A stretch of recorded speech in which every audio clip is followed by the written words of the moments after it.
Well, hello YouTube, it's me, Portmaster, and welcome back to another game theory reaction. I have absolutely no idea what this one's about. Game theory? Don't open the door!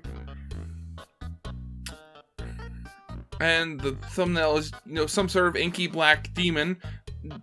I don't think is related to bending the ink machine. Opening a door with the number 666.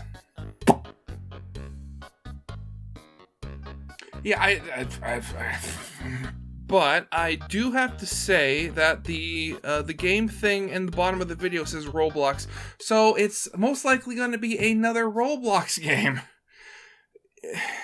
Jeez, when did Roblox become so popular all of a sudden? Because I don't know. Anyway, I guess let's open that door and see what game theory has inside of it, shall we? Alright, so let's see what horror games we have to theorize about. Show me door number 1.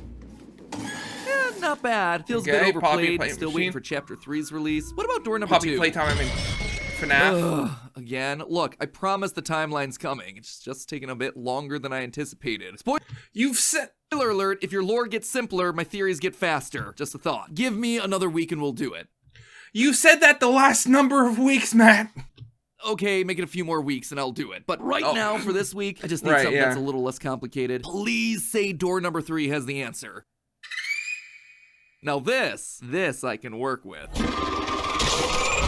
Hello, Internet! Welcome to Game Theory, the show that loves the fact that both door and lore rhyme, and today we're gonna have a lot of both. I'm, of course, talking about the hit Roblox horror experience, Doors. It's a simple title which matches nicely with the simple premise. Each door is numbered sequentially, and your goal is to get through door number 100, hence the title. Not too hard, right? Okay. Wrong! Because while you go from room to room, you're being scared from a menagerie of evil entities that are trying to stop you from reaching that final door.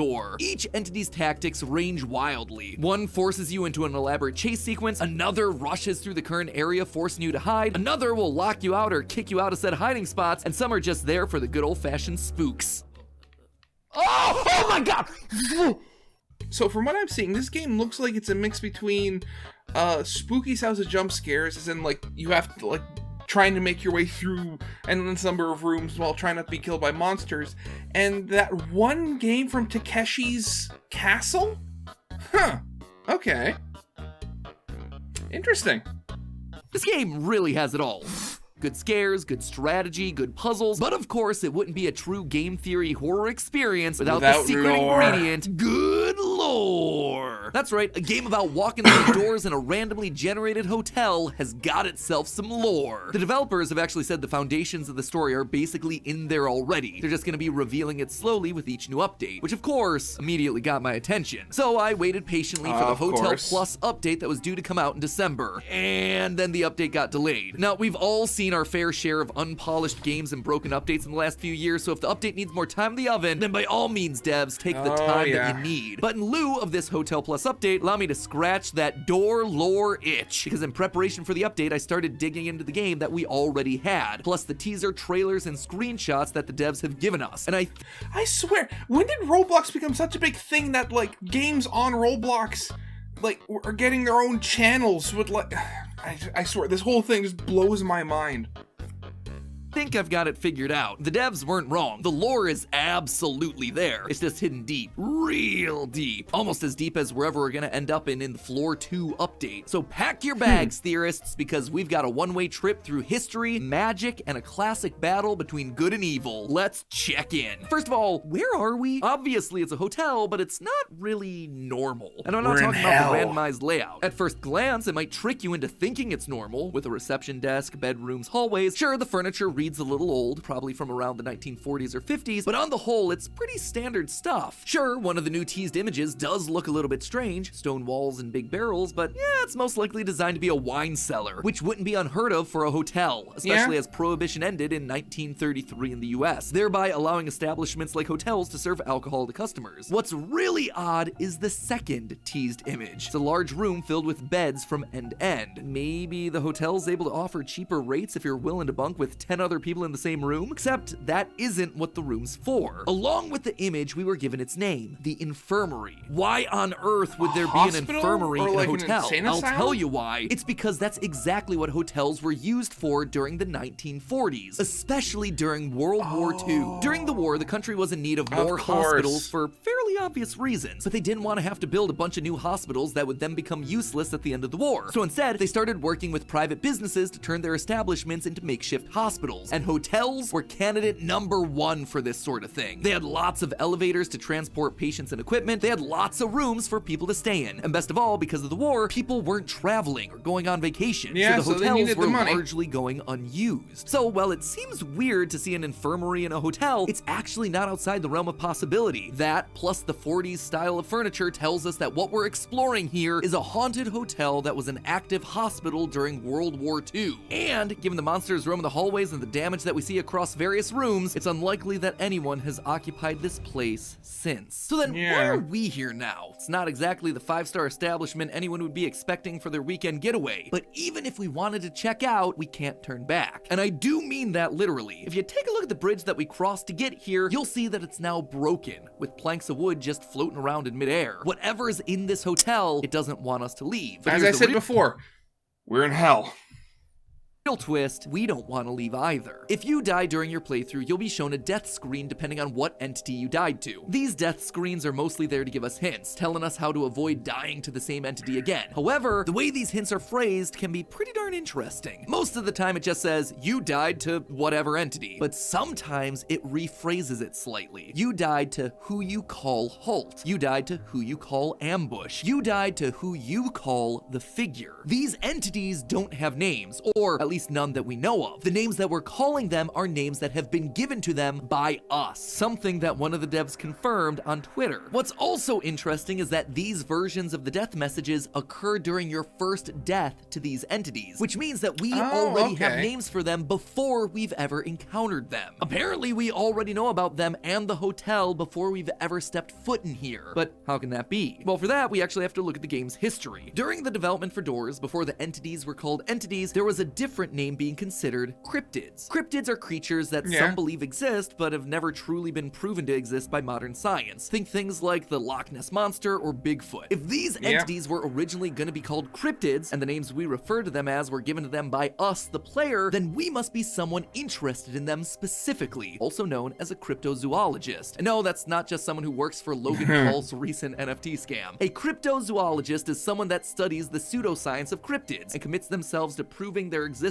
And who wouldn't want to trust a guy dressed like this? We didn't come here for a nice weekend getaway, friends. We are here because we know about these entities and we want to learn more about them. Only, we may have bitten off more than we can chew. Not only are the entities very real, but they're powerful, scary, and above all, deadly. That is, except for one. Remember those death messages that I mentioned? The ones that are giving you tips and tricks on how to survive the hotel? Well, those aren't just meta messages from the developers, they're actually coming from another entity. While it might not be immediately obvious what entity it is, as you go through the game, you'll occasionally see blue sparkles show up around the map. They're normally around to show you the correct path during the seek chase, to show you which paintings belong in which positions during the painting puzzles, or to help illuminate the exit in a dark room. A guiding light, if you will. It's funny because the title of the music that plays during those death screens is also called Guiding Light. This has led the community to give this mysterious bodiless entity that name, although I'm not entirely convinced that this entity is completely formless. While the majority of the rooms and doors are typical hotel rooms, there's a chance for special rooms to spawn instead. One of those rooms is called the Courtyard, and it's unusual because it's the only time we're able to actually go outside, feel the wind in our hair, the rain on our skin, and then remember that we're still trapped and have nowhere to go but forward. Existential crises aside, this room is pretty much regarded as a safe zone during the run, which starts to make a lot of sense as you explore the area. Looking around, you'll find a large statue of an angelic figure with a sword in the center of the courtyard, protecting it. In the Bible, we often see depictions of angels with swords, both used for battle and for protecting, but they're also seen to guide the lost, helping them find their way either physically or spiritually. Now, what would that remind me of? It's Guiding Light, the entity that's trying to protect us. This isn't the only time religious iconography is used within the game either. A handful of paintings around the hotel are parodies of religious artwork, or have been named with more religious connotations, like the Last Supper, or these two called Temple and Tabernacle respectively. One of the new items being added to the Hotel Plus update is a cross. The update trailer literally tells us the rules have changed while revealing this item and showing it stopping the entity Rush dead in its tracks. It's a pretty useful tool to be sure, but it actually tells us a lot more about these entities that we're up against. The Christian cross is commonly used in pop culture as a weapon to ward off demons, evil spirits, and unnatural beings like vampires, which means that these aren't just cryptids, they're demons, or at least something linked to the demonic. This in turn lends support to the idea that the angelic statue in the courtyard is indeed guiding light, as angels are basically the exact opposite of demons. But that's not the only thing the cross reveals to us about the game's lore, because, well, yeah, a cross stopping a demon in its tracks makes perfect sense. The developers didn't just take the easy way out. It would have been simple for them to implement the cross and just have the entity disappear when you use it, or have it freeze in place. Instead, they went the extra mile and gave it extra visual effects, which are definitely cool and add to the quality of the game, but also the specific symbol they use here tells us a lot. Upon first glance, most viewers will probably recognize the main symbol as the Star of David, a symbol of the Jewish faith, which might seem odd when connected to a cross and its powers over demons, but actually that wouldn't be looking at the full picture. Widening out your view, you can see that the Star of David is actually enclosed in a ring with writing and symbols in it. This actually aligns more with the precursor to the Star of David known as the Seal of Solomon, a symbol that supposedly gave King Solomon the power to command the supernatural, including demons. And now the pieces start falling into place. This symbol went on to become associated with the occult, but also with Christian, Jewish, and Islamic alchemists, which might explain the Islamic crescent that's being present at the center of the star. And yeah, believe it or not, but there's a lot of history with religious groups partaking in alchemy, specifically the whole turning lead into gold and bringing things to life from nothing part. It is some really wild stuff. In fact, it's that last one that's going to be important to us today. In the world of alchemy, when you create a living being from non-living things, that being is known as a homunculus. As the stories go, they were made in a variety of ways. Some are animals, while others are tiny little humans. Within Christian alchemy, the homunculus were supposed to be Christ-like, perfect beings made from nothing, but it would also grant its creator the ability to see and converse with demons and spirits. Okay, so Mike, the one thing I'm thinking about here is, where did these ideas come from? Because quite literally, alchemy and like the idea of the homunculus, like there's no like basis of it in the Bible. Where did these ideas come from in the first place? It's just kind of weird that they just sort of come out of nowhere. Which, if you were staying in a hotel filled to the brim with horrifying entities, I would imagine would be a useful tool to have on your side. So why am I bringing all this up? Voldemort. Well, there's always been one entity that bugged me, and no, it's not just because it killed me, even when I did what it told me to do. Let's control your breathing. Yeah, okay. I was pressing Q or E. No! You can only revive and run once. No! The figure always felt like the odd one out. Most of these entities are run once. No! The figure always felt like the odd one out. Most of these entities are ghostly figures, black and white with overly distorted faces. Seek may appear in a human form during the chase, but it's basically a collection of eyes and black goo. But the figure, it's a humanoid monster that's covered in flesh, bones, and teeth. Thematically, the figure just doesn't feel like it belongs, until you look at how a homunculus is made. One method to create a homunculus is to combine bones, skin, and hair in a bag, and then bury that bag surrounded by horse manure for 40 days. Dig it up and hooray! You got yourself one stinky bag and supposedly a living creature. What?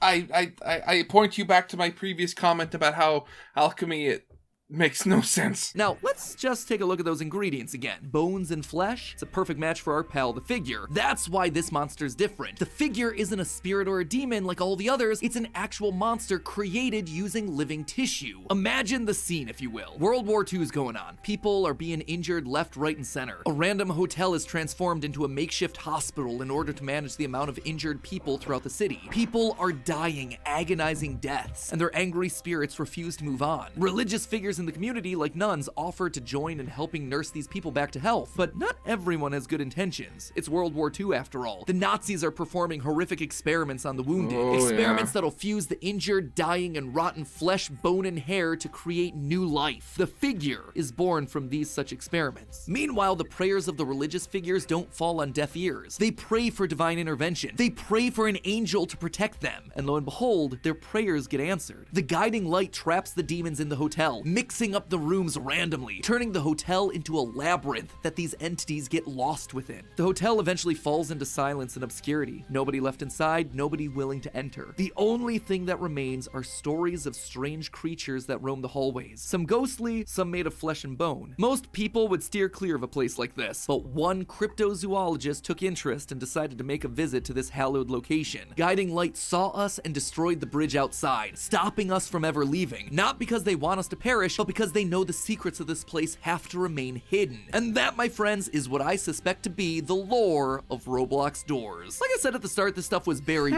deep in here, but I'm really glad the developers are giving us some really interesting things to chew on, especially with all the new teased content they're releasing as part of the update. I am more excited than ever for this game. Honestly, I wouldn't be surprised if when they finally get around to releasing Floor 2, we end up seeing occult markings on the walls, the skeletons of dead clergymen, maybe even a summoning circle with a big old pile of bones in the middle. I guess we're just gonna have to wait and see. In the meantime, remember, it's all just a theory. A game theory. Thanks for watching.